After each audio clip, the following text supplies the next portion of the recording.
வரலாற்று சிறப்புமிக்க பலரை வழிநடத்துகின்ற சான்றோர் இப்பொழுது உங்கள் மத்தியிலே உரையாற்றுவார்.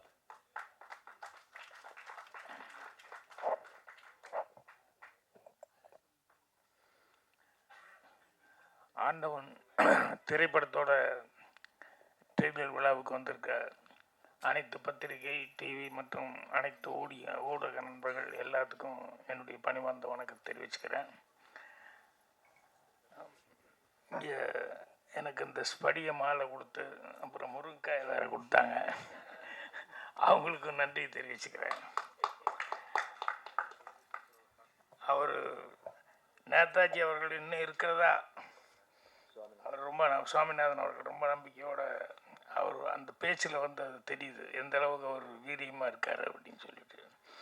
ஸோ அவங்களுக்கு என்னுடைய மனமார்ந்த நன்றி. எங்கள் ஸ்கூலில் படிக்கும்போது ஒரு வாத்தியார் இருந்தார். அந்த வாத்தியாருக்கு வந்து ஒரு ஹேபிட் என்னென்னா, யாராவது ஸ்பெல்லிங் தப்பாக சொல்லிட்டாங்கன்னா அவர் ஒத்துக்க மாட்டார். அந்த ஸ்பெல்லிங்கை கரெக்ட் பண்ணியே ஆகணும் அப்படின்னு சொல்லிட்டு அதுக்கு என்ன பிரயத்தனம் எடுக்கணுமோ எடுத்துக்குவார். அவ்வளோ முயற்சி பண்ணுவார். அது கிளாஸில் நான் உட்காந்துருப்பேன், எவனாவது எப்பாவது மாட்டிக்குவாங்க இல்லையா ஸ்பெல்லிங் சொல்ல தெரியாமல். அதனால் ஒரு பையன் எந்திரிச்சு ஏதோ பேசும்போது அவனுக்கு பிளாட்ஃபார்ம்னு சொல்ல வரல, அவன் ஃப்ளாட் பாம் அப்படின்னா ஒரு வாத்தியார் பிடிச்சிட்டாரு. பிளாட், அவன் ஃப்ளாட் அப்படிங்கிறான்.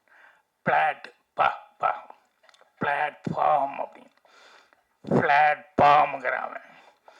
இவர் பா பா பிளாட் பிளாட் இப்படியே சொல்லிக்கிட்டு இருக்காரு. அவனும் எஃப்எஃப்லேயே சொல்லிட்டு இருக்கான ஒழிய அவன் ஃப்ளாட்லாம் பீல ஆரம்பிக்க மாட்டேங்கிறான். இது அடுத்த பீரியட் பெல் அடிக்கும், அந்த வாத்தியார் வந்தால் உள்ளே வந்துட்டு இந்த வாத்தியார் இருக்கிற பாட்டு கொஞ்சம் எக்ஸ்கியூஸ் மீ அப்படின்னு சொல்லிட்டு மறுபடியும் அந்த பிளாட்னு இவர் எப்படியாவது சொல்கிறதுக்கே ட்ரை பண்ணிட்டுருப்பார். இது ஒரு நாள் அவர் வந்து இந்த வாத்தியாரும் ஸ்பெல்லிங் கரெக்ட் பண்ணுற வாத்தியாரும் இன்னொரு வாத்தியார் உட்காந்து பேசிட்டு இருக்காங்க.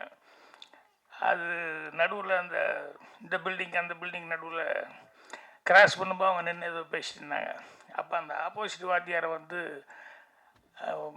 தோட்ட வேலை செய்கிற ஒரு கார்னர் இருக்கார் இல்லையா, அது செடியெல்லாம் வெட்டி கட்டி தண்ணியெல்லாம் ஊற்றுற ஒரு கார்னர், அவர் வந்து அந்த வாத்தியாரை கூப்பிட்றதுக்காக பக்கத்தில் வந்து, சார் உங்களை லைப்ரரி மாஸ்டர் வர சொன்னாருங்க அப்படின்னா,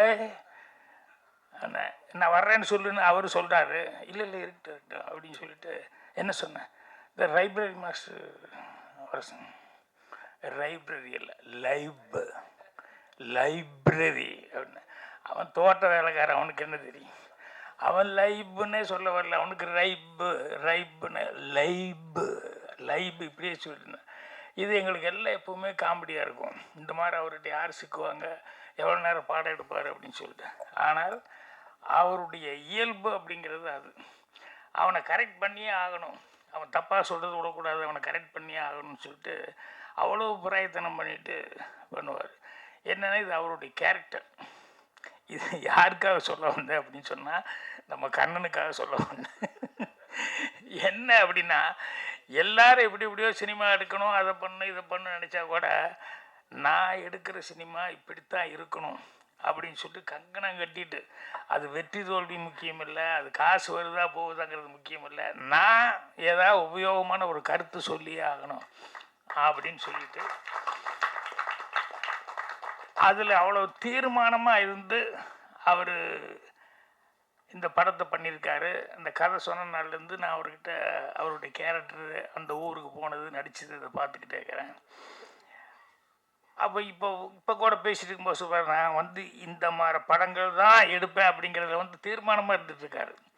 அது சில பேர்த்தினுடைய கேரக்டர் என்னென்னா, அவங்களுக்கு வந்து நம்ம ஒன்று இப்படி செய்யணும் அப்படின்னு சொல்லி தீர்மானம் பண்ணிட்டோம்னா அது இப்படி தான் இருக்கணும். ஆனால் அவங்களுக்கு வந்து அதில் ஒரு பிடித்தம் வந்துருச்சுன்னா அது பண்ணுவாங்க.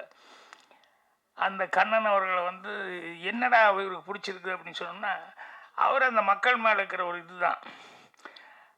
அந்த கதை ஏன் பிடிச்சது அவருக்கு, மகேஷ் அவர்கள் வந்து இந்த கதை வந்து இப்படி ஒரு இருக்குது அப்படிங்கிறது யூடியூப்பில் சொன்ன உடனே, ஆஹா ஜனங்கக்கிட்ட இவ்வளோ கஷ்டம் இருக்கா, ஜனங்க இப்படியே தான் இருக்காங்களா, இதை எழுதி போட்டு இது மூலமாக வந்து கவர்மெண்ட்டு வந்து திசை திருப்பி பார்க்க வைக்கிற அளவுக்கு சோசியல் சர்வீஸ் பண்ணுற அளவுக்கு இது மேட்டர் இருக்கா அப்படின்னு சொல்லும்போது அவசியம் இதை நான் எடுத்தே ஆகணும். ஏன்னா இது போகிறதுனால எத்தனை கிராமங்களுக்கு எத்தனை ஊர்களுக்கு இது ஒரு விமோசனமாக இருக்குமோ. நம்மளால் முடிஞ்ச வரைக்கும் ஒரு தீக்குச்சியை நம்ம உரைச்சி வைப்போம், அந்த வெளிச்சம் வந்து எத்தனை பேர்த்துக்கு எத்தனை விளக்கேற்ற முடியுமோ ஏற்றுட்டோம் அப்படிங்கிற மாதிரி.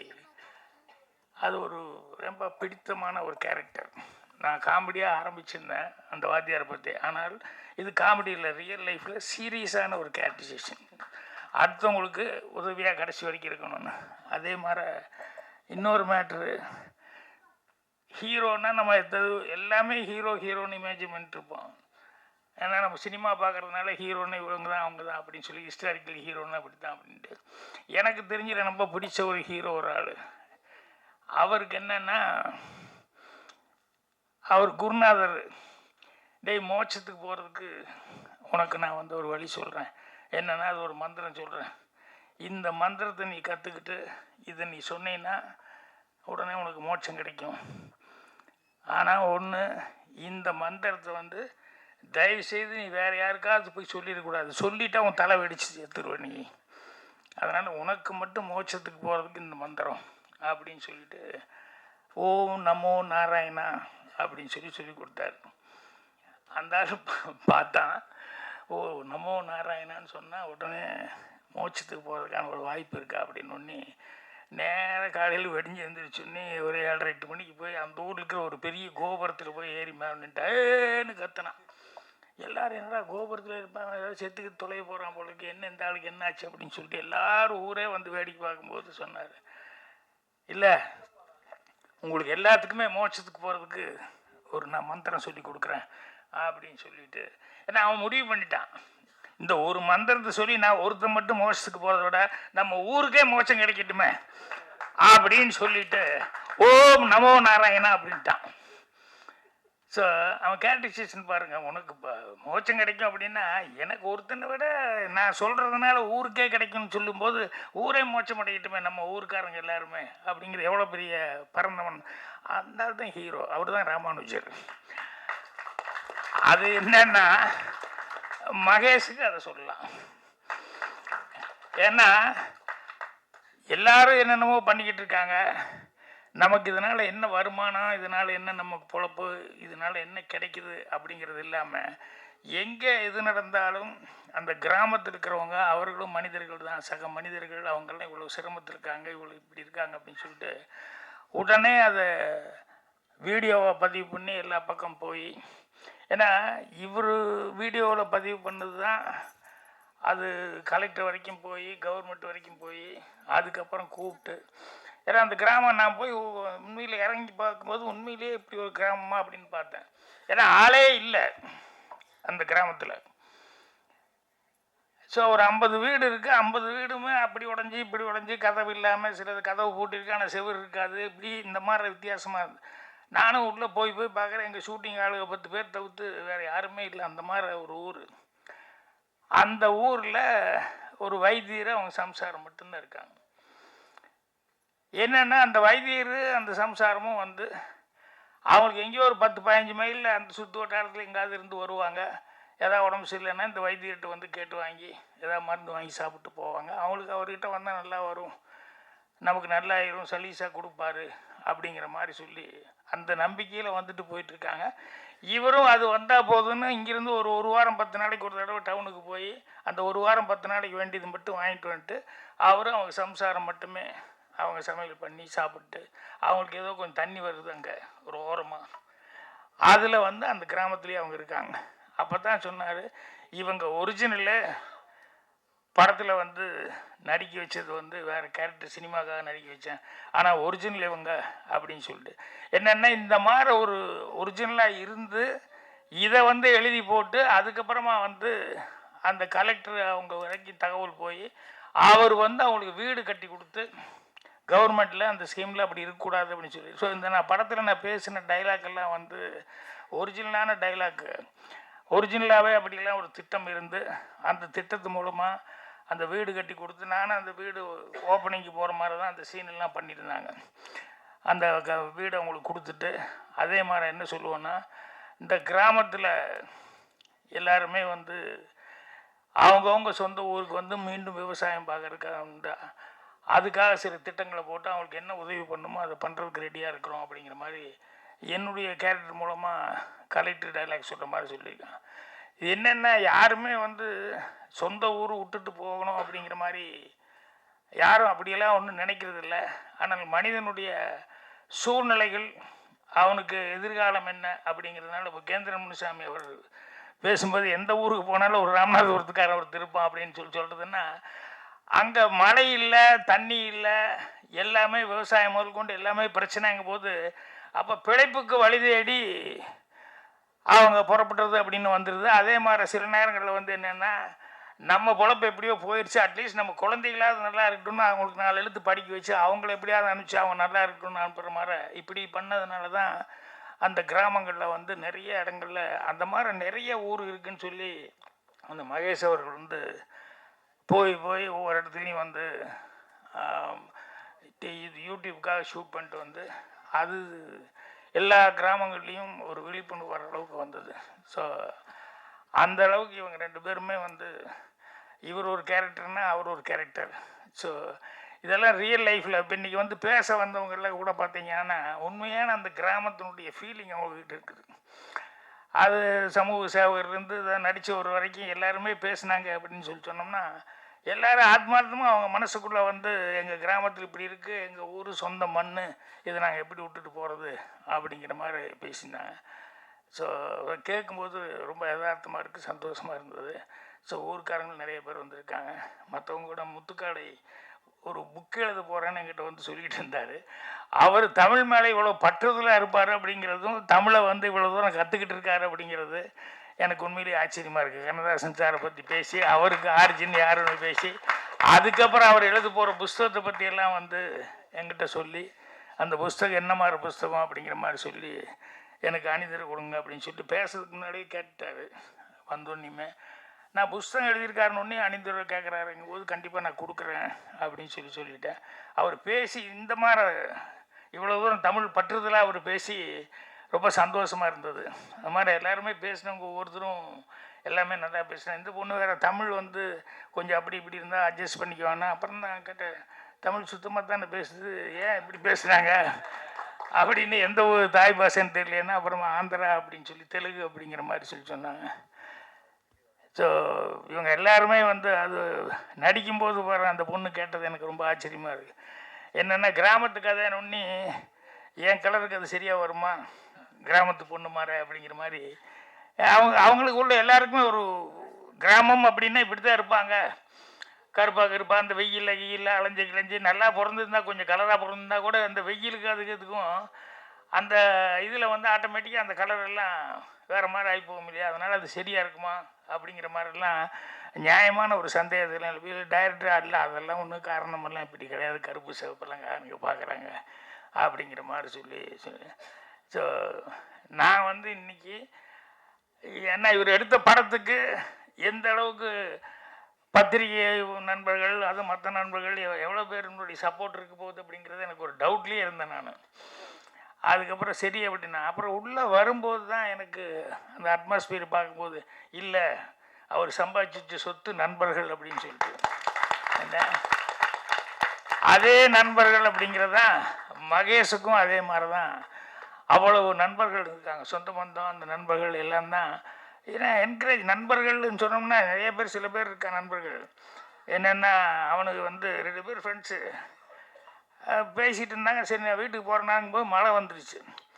ஒருத்தன் வீடு கொஞ்சம் தூரமாக இருக்குது. அப்போ இவன் சொன்னான், நம்ம ஃப்ரெண்ட் ஆச்சு அப்படின்னு சொல்லிட்டு, அப்படியே மழை வந்துருச்சு, அதனால் கொஞ்சம் வெயிட் பண்ணி போகலான்னா. அப்புறம் மணி வேறு 9:30 ஆகி போச்சு. ஏண்டா நீ எப்போ மழை நின்று எப்போ வீட்டுக்கு போய் சாப்பிட்றது அப்படின்னு போய் சம்சாரத்துட்டு சொல்லி உட்கார்றானா, ஹாலில் உட்கார சொல்லிவிட்டு சாப்பிட்டே போயிடல கொஞ்சம் சம்சாரத்துட்டு சொல்லிட்டு என்ன போய் திடீர்னு சம்சாரத்துட்டு, அம்மா சாப்பாடு எங்கள் திடீர்னு இப்படி வந்து சொல்கிறீங்களே என்னங்க, ஏம்மா மழை திடீர்னு வந்தால் நான் என்னம்மா பண்ண முடியும், அதனால் பாரு அப்படின்னு. ஏதாவது வர்றவங்களுக்கு ஏதாவது விசேஷமாக ஏதாவது செஞ்சாலும் பரவாயில்ல, வந்தவொன்னே ஏதோ ஒன்று செய்ய அப்படின்னு சொன்னால் என்ன அர்த்தம், முடிஞ்சதை செய்யுமா, பசிக்கு தானே செய்ய அப்படி இப்படின்னு சொல்லி போட்டு, நான் என்ன கூட ஹெல்ப் பண்ணுறேன்னு ஏதோ கொஞ்சம் இது பண்ணி போட்டு, அப்புறம் வந்து பார்த்தா ஆள் அவனை காணோம். மழையும் நிற்கலையே, என்னடா ஆச்சுன்னு தெரியலையே அப்படின்ட்டு, ஏன்டா அவனை ஆளை காணோன்னு, சரி போயிட்டான் போல இருக்கு அப்படின்னு சொல்லி இவங்க சரி சமையல் ஆரம்பிச்சா செஞ்சு முடிப்போம் அப்படின்னு சொல்லும்போது பார்த்தா அவன் மறுபடியும் வந்துட்டான். என்னடா நண்பா அதுக்குள்ளே எங்கடா போனேன், மழையும் நிற்கல, எங்கே போனேன்னு. இல்லை நீங்கள் சாப்பிட்டு போகலான்னு சொன்னீங்கல்ல, அதனால் வீட்டுக்கு போய் என் சமஸ்காரத்தில் சொல்லிட்டு வந்துட்டேன். சாப்பாடு கிடைக்குதுன்னு ஒன்று இங்கிருந்து மலையிலே ஒரு துண்டை போட்டுக்கிட்டு போய் சொல்லிட்டு இங்கே வந்து சாப்பிட்டு போகலான்னு வந்தேன். ஸோ நண்பர்கள் அப்படின்னு சொல்லும்போது இந்த மாதிரி சில நண்பர்களுக்கு இன்னொரு 2 நண்பர்கள் காட்டுக்குள்ளே போயிட்டு இருந்தானுங்க. அப்போ போயிட்டு இருந்தோடனே சொல்லி கரடி வந்துடுச்சுன்னு சொன்னோடனே உடனே 2 பேரும் ஓடிடலான்னா ஒரு நிமிஷம் அப்படின்னு சொல்லிட்டு அவசரமாக ஷூ எடுத்து போட்டான். என்னடா இது அப்படின்னு சொல்லிட்டு இல்லை போட்டுற ஒரே நிமிஷம் ஷூ போட்டு ஓடிடலாம், ஷூ போட்டுன்னு அவங்ககிட்ட சொல்லி இவன் ஷூ எடுத்து அவசரமாக போடுறான். அப்புறம் போட்டுட்டு ஓடலாம் அப்படின்னு சொல்லும்போது இவன் கேட்குறான், என்னடா ஷூ போட்டால் கரடியை விட வேகமாக ஓட முடியுமாண்ணா? இல்லை உன்னை விட வேகமாக ஓட முடியும் அப்படின்னு. அந்த மாதிரி நண்பர்கள் அப்படிங்கும்போது கடைசி வரைக்கும் நண்பர்கள் அந்த மாதிரி இருக்கிறது உயிர் கொடுப்பான் தோழன்னு சொல்லுவாங்க. அந்த மாதிரி இருக்கிறதுக்கு ஆட்கள் கிடைக்கிறதே ரொம்ப ரேர். ஆனால் மகேஷுக்கு அந்த மாதிரி ஆட்கள் நல்ல நண்பர்கள் ஏன்னா அவரே இதனால் என்ன பலன் அப்படின்னு சொல்லி அவர் வேலை பார்த்துக்கிட்டு இருக்காரு, அதை எதையும் எதிர்பார்க்காம.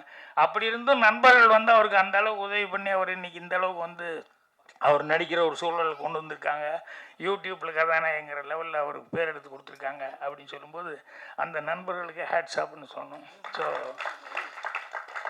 கண்ணனும் அவருடைய மகேஷும் அவருடைய நண்பர்கள் அவங்க கூட்டாளிகள் எல்லாருமே சேர்ந்து சார்லஸ் எனக்கு எடுத்துனே பயந்துட்டேன். மியூசிக்கு டா அப்படின்னு சொல்லி கிரேன் ஷாட் வந்தது. நான் நினச்ச கதையே வேறு என்னமோ நினச்சிட்டேன். டவால் என்னடா இப்படி ஒரு மியூசிக் வருது அப்படின்னு சொல்லி பார்த்தா அப்புறம் பார்த்தா அந்த கதைக்கு உண்டான ஏதோ இன்னொரு கதை உள்ளே வச்சுட்டு இருக்காரு போல இருக்கு. நான் நினச்சேன் இந்த கலெக்டர்கிட்ட அந்த வைத்தியர் அவங்க ஒய்ஃபு அவங்க தான் கஷ்டப்படுறவங்க, இதுதான் கதைன்னா அந்த மகேஷை வச்சு ஒரு கதை ஒரு லவ் ஸ்டோரி வச்சுருக்காரு அப்படிங்கிறது. அதுக்கப்புறம் தான் பாட்டு டூயிட்டெல்லாம் வரும்போது தான் சரி கதைக்குள்ளே ஒரு ஜனங்களுக்கு பிடிச்ச மாதிரி ஒரு ஹீரோயின் அதுக்கு தகுந்த மாதிரி எதாவது வேணும் அப்படிங்கிறதெல்லாம் பண்ணியிருக்காரு அப்படின்னு சொல்லும்போது தான் சரி மியூசிக் டைரக்டர்லாம் உண்மையிலேயே கரெக்டாக வேலை கொடுத்துருக்காரு அப்படின்னு சொல்லிட்டு அவரும் கரெக்டாக இது பண்ணியிருக்காரு.